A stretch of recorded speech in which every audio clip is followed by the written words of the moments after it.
निम चवे जे प्रित पगह पाई पर न्याज असी निम चवे जे प्रित पगह पाई रखी मोहब्बत मन में पांजो पतो पुछाई सोबत सुप्रिन जी जे रूह मझ रचाई कढी कच कलूब मां जे साईं साराई संदरो बधी सच जो जे तौकल तगाई त सेई सगाइन चे वञी पेचरो प्रीत जो पेचरो प्रीत जो सगाइन सेई रखन मौला मन में बाझ मझा बेई रोज़ा रखन रूह मां पांजे तन तस्यो ॾई अल्लाह इहे चे कर इनामी एहसान सां पर कर इनामी एहसान सां जा शिन चे इहे इनाम कर इनामी एहसान सां जा शिन इहे इनाम विसरन कीन वजूद मां मूंखे मोब मुदाम इन इश्क में थो मुंहिंजो तरसे मन तमाम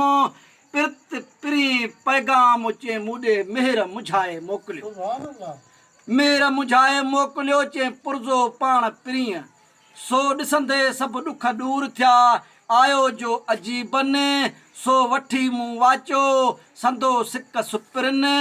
अलाह शाल अचनि मूं वटि चे आगे जे एहसान सां पर आगे जे एहसान सां मूं घर ईंदा शाल वीरान वीर वजूद में संदन सिक संभाल नींहुं लॻे तां निम चवे जे साथियो थियनि साल जे जीअरे मुंहिंजे अंदर जा जाल से चे कंदसि रूहाणियूं रूह जूं पर कंदसि रूहाणियूं रूह जूं जे मुंहिंजे अरवाह मंझि आहीं कंदसि रूहाणियूं रूह जूं जे मुंहिंजे अरवाह मंझि आहीं मूं ते मेहरूं मेरसंदियूं पाण पिरी पाई दोस्त दिलासो दिलबर दिल खे दरसों दिलाई अपर इश्क अखियुनि में जाता मोहब्बत मिलाई खुश मन खिलाई चे से पूरा आहिनि पाण प्रीत में पर पूरा पाण प्रीत में चे पत संदन पूरी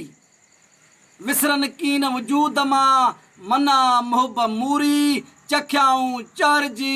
का चुत चङी चूरी मूसां दिलऊं द दूरी चे अल लगची कजाए पर अल लगची कजाए चे पंहिंजे अचण संदा एहसान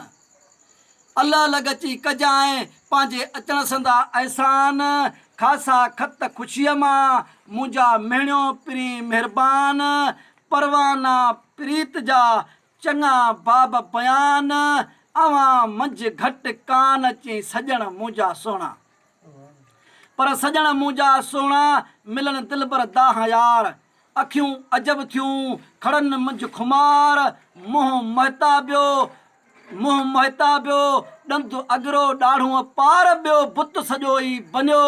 चे जुड़ियो मंझि जिनसार साईं लॻ सतार खण मूं ते ची नीह जी नज़र का निम चवे चे साईं या चिश्मन जी चौपोल एॾी ॻाल्हि करे वेठो तव्हां काथां सिखियो सिपरी चे अची आॾाणे ते जे ॿधे कोरी ॿोल अची आॾाणे ते जे ॿधे कोरी ॿोल तीअं पंहिंजो रूह गॾियाऊं रबसी कुशन कीन कचोल चिश्मन जी चौपोल चे आऊं बि उन खां सिख सुपरी चे भला चिश्मन जी चोरी काथां सिखियो सुपरी चे उणतुण अजीब जी झिजणा झोरी उणतुण अजीब जी झिजणा झोरी हणी नीह जो नड़ो निम चवे जे कपड़ खे कोरी चिश्मन जी चोरी आऊं बि चे उन खां सिख सुपरी